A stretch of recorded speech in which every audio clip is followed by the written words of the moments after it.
الذین آتیناہم الکتاب یتلونہ حق تلاوتہ، وہ لوگ کہ جنہیں کتاب دی گئی وہ اس کی تلاوت کرتے ہیں جیسا کہ تلاوت کرنے کا حق ہے۔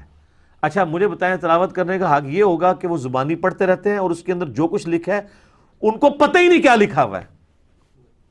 وہی لوگ ہوں گے نا۔ تو یہ ہے تو یہی ہے سارے ادھر آج کل آپ کے جتنے حفاظ بن کے نکل رہے ہیں، میں بار بار کہتا ہوں کہ چھڑے حافظ دی کوئی فضیلت نہیں آئی ہے۔ میں نے خود حافظ قرآن کے فضائل پہ حدیثیں بتائی ہیں، لیکن یہ بتاتے ہیں آدھی اس میں تو جس نے سنن ابی داؤد کے اندر المستدرک الحاکم کے اندر کہ جس حافظ نے قرآن کے حلال کو حلال حرام کو حرام جانا، اس کے ماں باپ کو ایسا تاج بنایا جائے گا قیامت والے دن کہ جس کی جو ہے وہ روشنی کے سامنے سورج کی روشنی ماند پڑ جائے۔ تو جس حافظ نے اس کو پوری زندگی یہ پتہ ہی نہ چلا کہ قرآن کے اندر لکھا کیا ہوا ہے، جس حافظ کا یہ حال ہو کہ اس سے بلال بھائی پوچھ رہے ہوں کہ بقرہ کا مطلب کیا ہے تو کہ بقرہ، تو سورۃ البقرہ تو سٹارٹ میں ہی ہے، کیوں جی بقرہ ہی کیا سینا انہیں، ہاں بقرہ، وہ اس نے کہا وہ پنجابی اردو والا بقرہ ہے، تو یہ بقرہ ہے عربی والا گائے۔ تو جس بندے کا یہ لیول ہے، اس حافظ نے اگر آپ کو تراویحیں پڑھانی ہے، اس نے اپنے ماں باپ کو کہاں لے کے جانا ہے؟ آپ ذرا خود فیصلہ کر لیں، جدھر خود جائے گا۔ تو یہاں پہ کہا جا رہا ہے کہ جن کو کتاب دی گئی ہے نا وہ تلاوت کرتے ہیں جیسا کہ اس کا حق ہے۔ اچھا تلاوت کا ایک مطلب جو ہے نا وہ ٹو فالو کرنا بھی ہوتا ہے۔ والقمر اذا تلاہا، سورج کی پیروی کرتا ہے چاند، پیچھے پیچھے اس کے آتا ہے، ٹھیک ہے؟ تو ٹو فالو کرنا، بلکہ کئی لوگ جب قرآن پڑھ رہے ہوتے ہیں نا، زیادہ ماہر نہ ہو تو وہ لائن کے اوپر انگلی رکھ کے فالو کر رہے ہوتے ہیں، بعض کا نچلی لائن پہ بھی چلے جاتے ہیں، اس لیے انگلی رکھ کے پڑھ رہے ہوتے ہیں، تو یہ بھی فالو کرنا کہلاتا ہے۔ تو تلاوت کا معنی صرف اس کو ریسائٹ کرنا نہیں ہے بلکہ اس کو فالو کرنا بھی ہے، تو حق تبھی ادا ہوگا۔ باقی یہ تو ایک آیت ایسی ہے، اس پہ بھی گھنٹوں بولا جا سکتا ہے۔ میرا مسئلہ نمبر 1 ہے ہی اس پہ ہے، امام الانبیاء کی دعوت قرآن، اس میں نے آلموسٹ 50 کراس ریفرنس کے طور پہ آیات کور کی ہیں۔ اولئک یؤمنون بہ، وہی لوگ ہیں جو اس پہ ایمان رکھتے ہیں۔ اب دیکھ لیں اللہ تعالیٰ فرماتا ہے کہ جو کتاب اللہ کی پیروی کرتے ہیں نا وہی لوگ ہیں اصل میں جو کتاب اللہ پہ ایمان رکھتے ہیں۔ وَمَن یکفر، اور جو کوئی انکار کر دے گا بہ اس کا، فَأُولَئِکَ هُمُ الْخَاسِرُونَ، تو ایسے ہی لوگ ہیں خسارہ پانے والے۔ یہاں الکتاب سے مراد یہود و نصارہ کی کتابیں بھی ہیں جو ان کو اپنے وقت کے پیغمبروں کے ذریعے دی گئیں، اور ہمارے نبی علیہ السلام کی کتاب بھی مراد ہے کہ جو اللہ تعالیٰ نے اس امت کے لیے ایک کتاب دی۔ اچھا میرا سوال ہے، برا نہیں منانا آپ نے، یہ آپ کے بزرگ جو روزانہ 3 قرآن اور 8 قرآن رات کو پڑھتے تھے وہ کیسے پڑھتے تھے؟ صحابہ کرام تو نہیں پڑھ سکتے تھے؟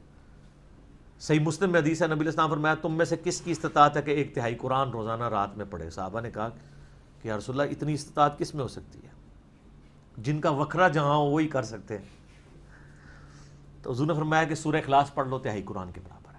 اگر یہ اپنے بابوں کے لیے کہنا کہ 24 ٹائمز وہ سورہ اخلاص پڑھتے تھے، اس سے مراد 8 قرآن، تو ہم مان لیں گے۔ بلکہ ترمذی میں تو حدیث ہے جس نے 3 دن سے کم میں قرآن پڑھا اس نے قرآن کے فہم کا حق ہی نہیں ادا کیا، اور یہ ان کو کہا جا رہا ہے جن کو عربی آتی تھی۔ جنہوں عربی آندھی ہی نہیں ہے وہ اگر روزانہ 61 قرآن، 3 قرآن، 8 قرآن، وہ کہتے ہیں جی امام حنیفہ 61 قرآن پڑھتے تھے۔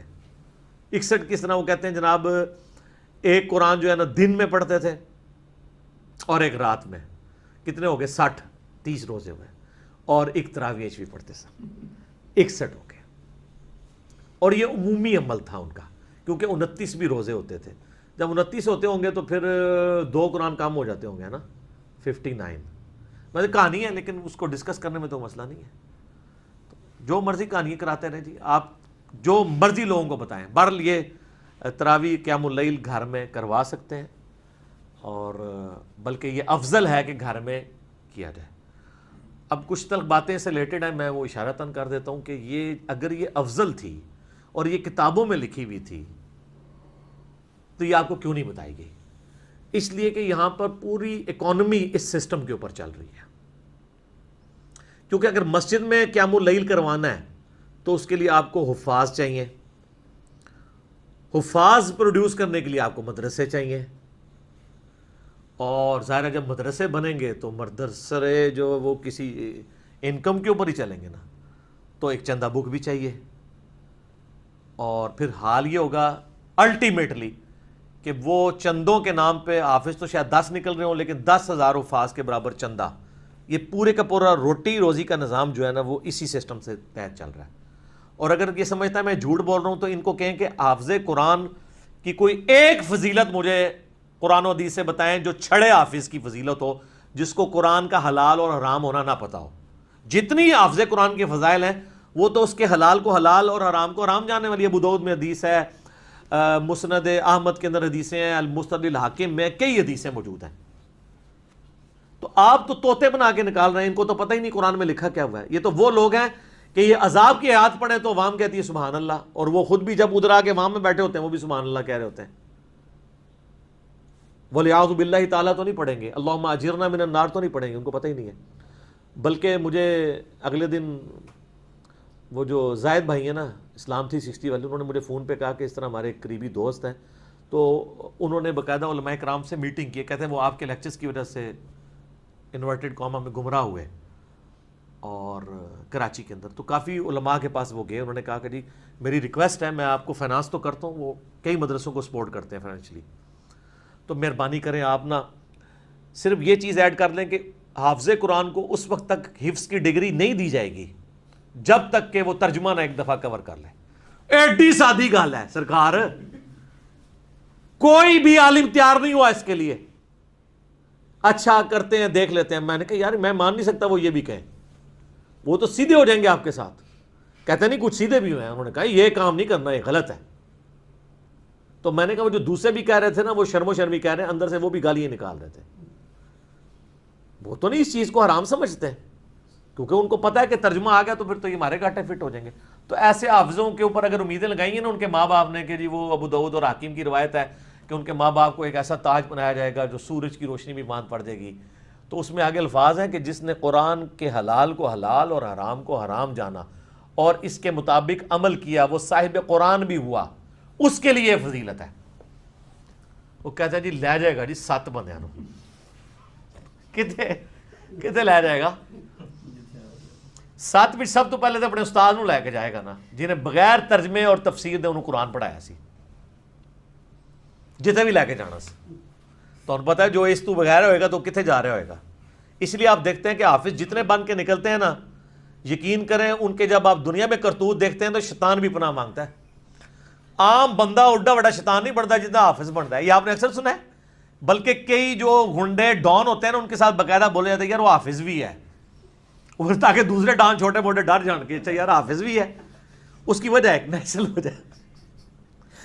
وجہ یہ ہے کہ شیطان ان پہ زیادہ اٹیک کرتا ہے نا، اس میں چانس ہوتے ہیں کہ وہ کبھی ترجمے سے کھول کے پڑھ ہی لے۔ بل میں نے اپنی زندگی میں یعنی اگر انسانوں میں شیاطین دیکھے ہیں نا، عام لوگ اور جو حافظ بگڑے ہوئے ہیں، سر توبہ توبہ توبہ کرو۔ آپ دیکھ لیں مولویوں کے بچے جب بگڑتے ہیں نا سر، بدماشوں کے بچے اس لیول پہ نہیں جاتے ہیں جس لیول پہ وہ جاتے ہیں، وہ جناب اگلی پچھلی ساری کسریں کٹ دینے ہیں۔